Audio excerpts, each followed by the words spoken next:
ये शुरू करिए। हाँ शुरू करो। हाँ शुरू करिए। नमस्कार, मैं हूं मनोहर मनोज। पुनः कार्यक्रम सत्य असत्य और अर्ध सत्य में। दोस्तों, आज हम बात करेंगे देश की वह बहुचर्चित घटना जिसने करीब पिछले 2 हफ्ते से पूरी मीडिया को सुर्खियों में ला दिया है, और वह घटना है अयोध्या में बने नवनिर्मित राम मंदिर के चढ़ावे में चोरी की घटना। दोस्तों, राम मंदिर जो बड़े ही हल्ले और बड़े ही गुल्ले के बाद, लंबे राजनीतिक संघर्ष के बाद, करीब 30-40 सालों के पूरे आंदोलन के बाद और देश की पूरी राजनीति में बदले घटनाक्रम के बाद जो राम मंदिर की तामीर हुई, उसका निर्माण हुआ, उसकी प्राण प्रतिष्ठा हुई, और फिर देश के तमाम जो धर्मावलंबी हैं या तमाम जो तीर्थयात्री हैं, उनका जो लगातार पिछले करीब 2 या 3 सालों से जो वहाँ पर आगमन हुआ, उस आगमन के बाद लोगों ने अपनी श्रद्धा और भक्ति में जो वहाँ पर चढ़ावे अर्पित किए, चाहे वो पैसा हो, चाहे वो आभूषण हो या और अन्य बहुमूल्य वस्तुएं हों, अभी हाल ही में उसमें साइफनिंग का पता चला, यानी उस चढ़ावे को इधर उधर हाथ फेर करने का घटना जो है सामने आया। दोस्तों, यह घटना मीडिया में बड़ी ही जबरदस्त सुर्खियां बनी। इस घटना को लेकर के भारतीय जनता पार्टी और सत्ता दल के तमाम जो परिवार हैं, आनुषांगिक परिवार हैं, और उसे समर्थन देने वाले जो परिवार हैं, उनमें बड़ी हलचल मची।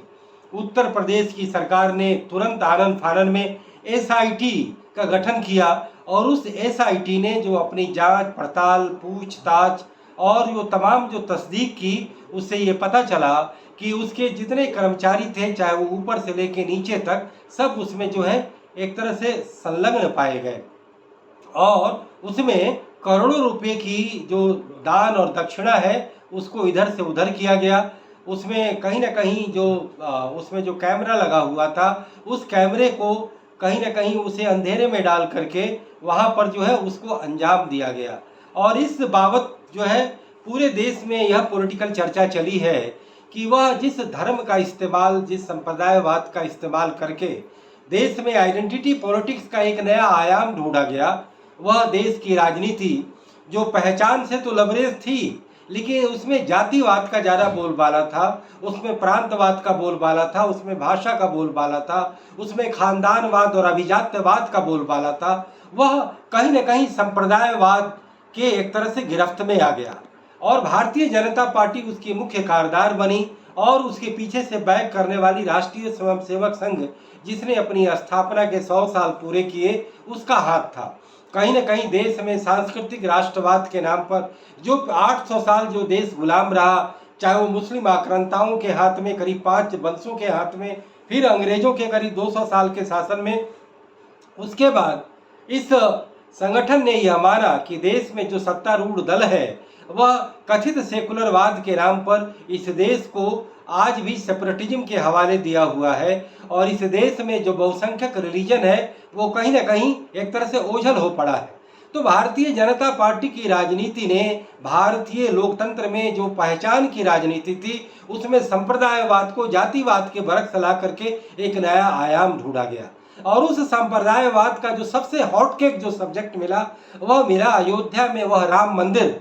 जिसमें कथित रूप से बाबर ने उस जन्म स्थान पर अपने नाम से मस्जिद की तामीर कर इसके पहचान को मिटाने का कार्य किया। वह अयोध्या जो भारतीय संस्कृति और सभ्यता में, जो पुराणों में जो भारत भगवान राम की और राजा दशरथ के राज्य की जगह है, वहाँ पर जो अलग अलग मंदिर बने, जो राजमहल थे, उस राजमहल में कहीं न कहीं उसी स्थान में इंक्रोच करके बाबरी मस्जिद जो बनी, वह हिंदुओं को खटकती रही, और उसे लेकर समय समय पर अलग अलग आंदोलन किए गए, अलग अलग हलचल मची। सरकारों ने अलग से उसकी जांच कमेटियां बैठाई, अलग से आर्कियोलॉजी ने, और ये तमाम लोगों ने काम किया।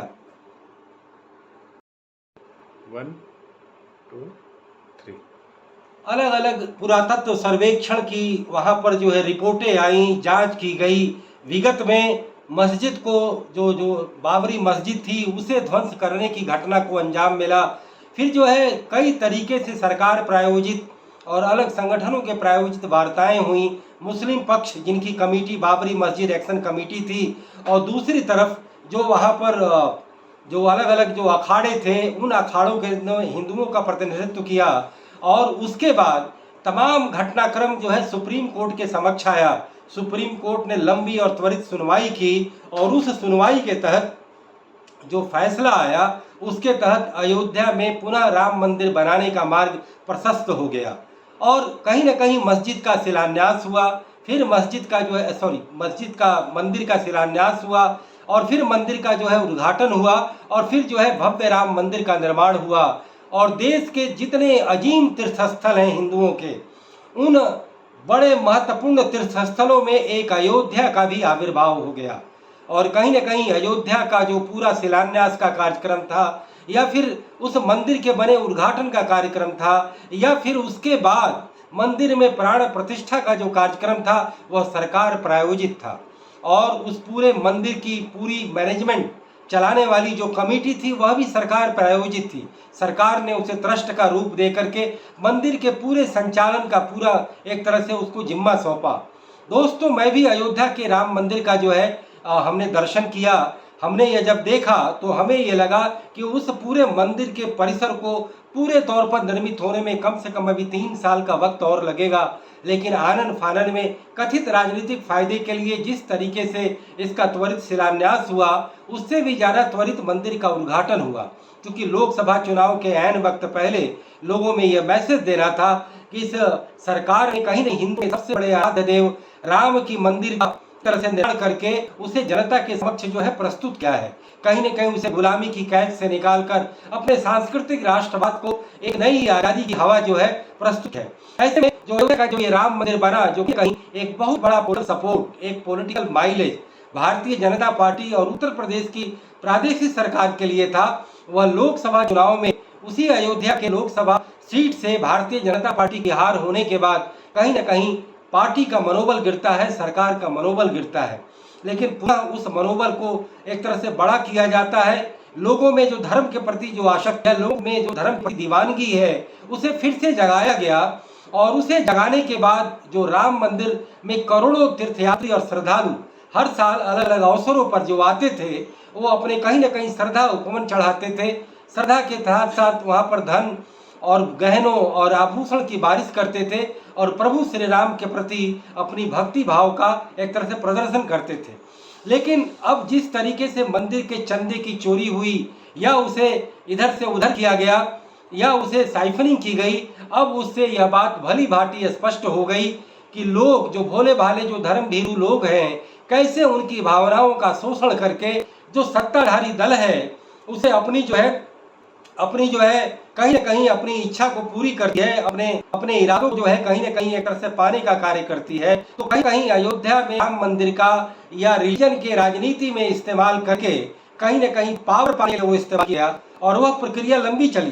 वो प्रक्रिया कहीं न कहीं 1988 से 89 से शुरू हुई, और जाकर के 2014 में परवान चढ़ी, और 2024 में मंदिर का एक तरह से उद्घाटन होता है। तो कहीं न कहीं पूरे तौर पर सत्ता का एक तरह से सिरोधार्य करने का कार्य इस राम मंदिर के बहाने भारतीय जनता पार्टी करती है। और फिर जब सत्ता मिलती है, जब इस मंदिर के बहाने, जब इस रिलीजन के बहाने, जब इस संप्रदायवाद के बहाने,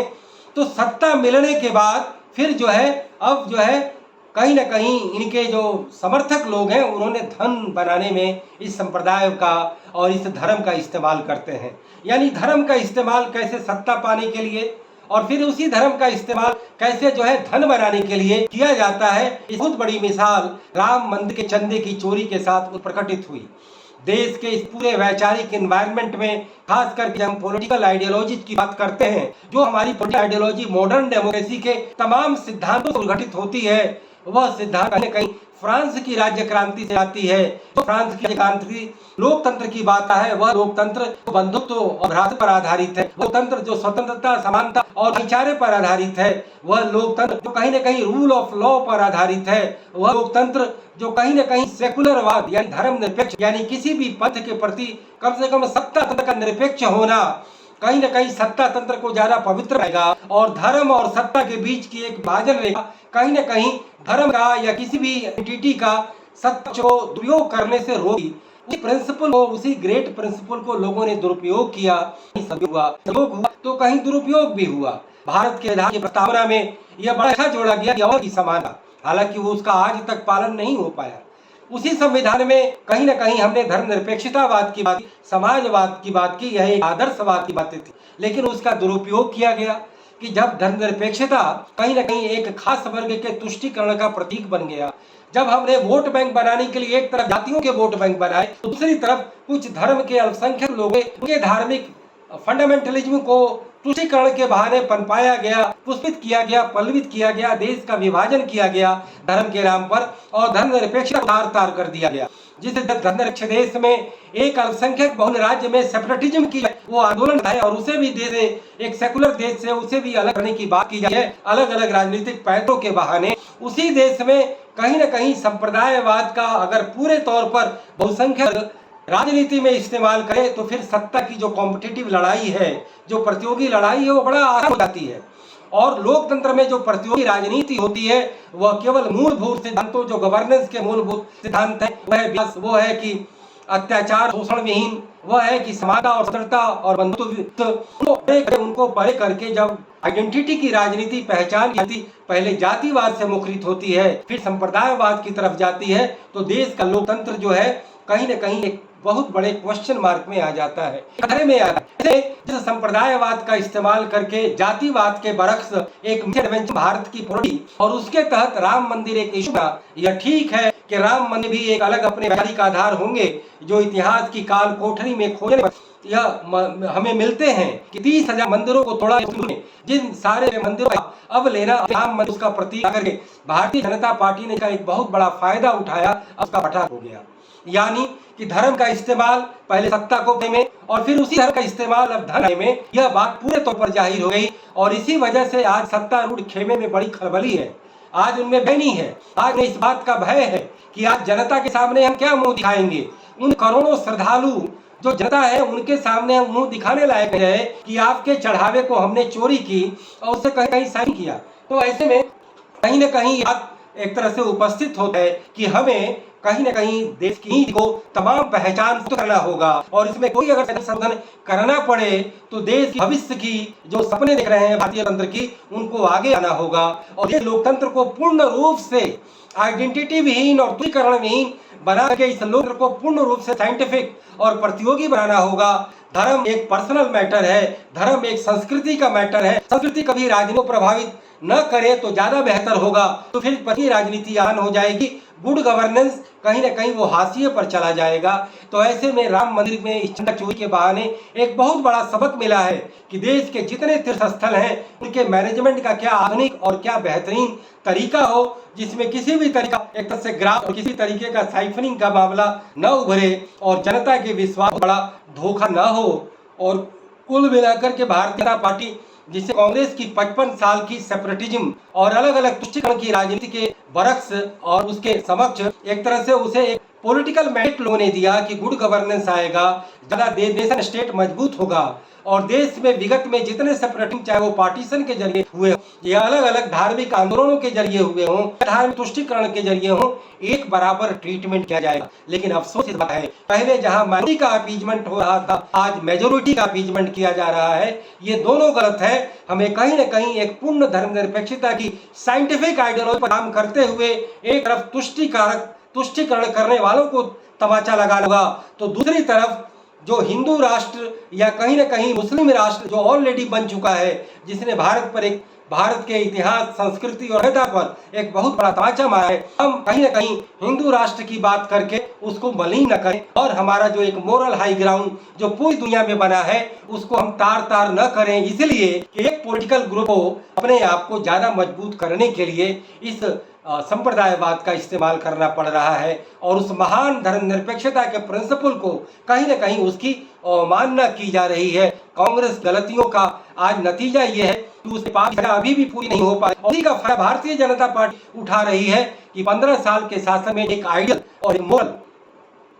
एक दृष्टांत और एक तस्वीर पूरे दुनिया के सामने जो आनी चाहिए वह कहीं ना कहीं अलग अलग रैंकिंग के जरिए वो घट रही है। और तमाम रैंकिंग में भटका जो एक मोरल हाई ग्राउंड जो करता था, चाहे वो लोकतंत्र को लेकर के हो, धर्मनिरपेक्षता को लेकर के हो, बहुजन हित सुखाय को लेकर के हो, वसुधैव कुटुंबकम को लेकर के हो, मानवतावाद को लेकर के हो और धर्म गुट निरपेक्षतावाद को लेकर के हो, वो सारी चीजें बदलती हुई दिख रही हैं। अब उस बात का है कि हमारी जो फाउंडेशन है वो इसी पर निर्मित हुई, लेकिन पिछले 80 सालों से अलग अलग सत्ताधारी रिजिमों ने उसका दुरुपयोग करने का काम किया है। तो दोस्तों, इसी नोट के साथ मैं अपनी बात समाप्त करता हूँ। फिर किसी मुद्दे पर पुनः बात होगी। इजाजत दीजिए। नमस्कार, जय हिंद, गुड बाय, सबक है।